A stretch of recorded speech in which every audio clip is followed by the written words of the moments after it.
नमस्कार साथियों, मैं पंडित भालचंद्र दादीच हस्तरेखा देखना सीखने के क्रम में आज हम बात करेंगे दो मुंह वाली मस्तिष्क रेखा के बारे में। बहुत से लोगों के हाथ में मस्तिष्क रेखा आगे चल कर के दो भागों में विभक्त हो जाती है।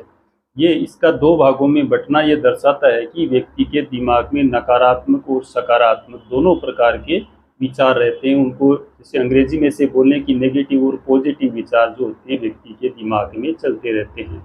ऐसा व्यक्ति जल्दी ही किसी प्रकार का निर्णय नहीं ले पाता।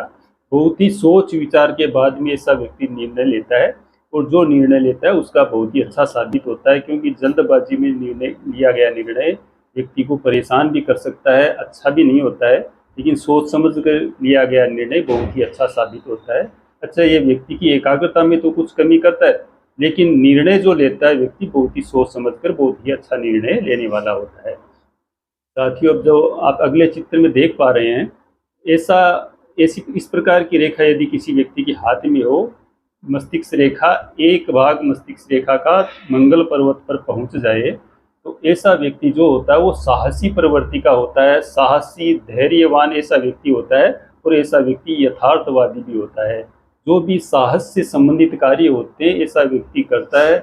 विषम परिस्थितियों में भी ऐसा व्यक्ति नहीं घबराता। जिसके हाथ में इस प्रकार की रेखा होती है, जिसके हाथ में ये मस्तिष्क रेखा का एक भाग मंगल पर्वत पर पहुंच जाता है, इसको बहुत ही शुभ माना गया है। ये व्यक्ति के हृदय को मजबूत बनाती है, मस्तिष्क को भी बहुत ही अच्छा बनाती है और ऐसा व्यक्ति धैर्यवान भी होता है। धैर्य के साथ में सारे कामों को करने वाला होता है और विषम परिस्थितियों में ऐसा व्यक्ति घबराता भी नहीं है।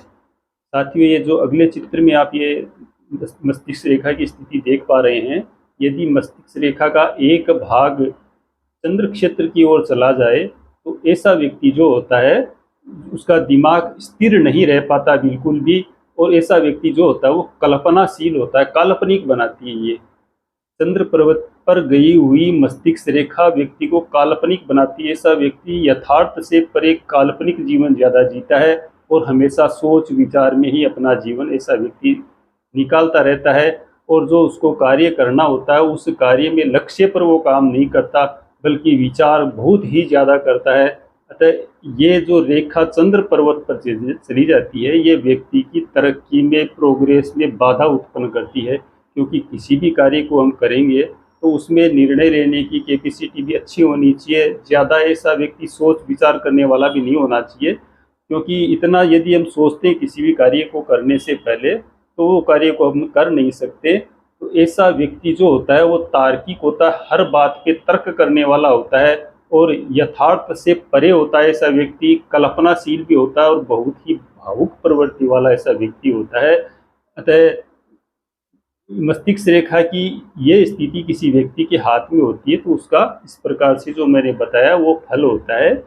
यदि मस्तिष्क रेखा का एक भाग शुक्र पर्वत की तरफ चला जाए तो यह व्यक्ति को धनवान भी बनाती है। इस प्रकार की रेखा वाला जो व्यक्ति होता है उसके पास में अपार धन की प्राप्ति होती है उस व्यक्ति को, और वो भूमि भवन वाहन आदि सुखों से संपन्न भी होता है।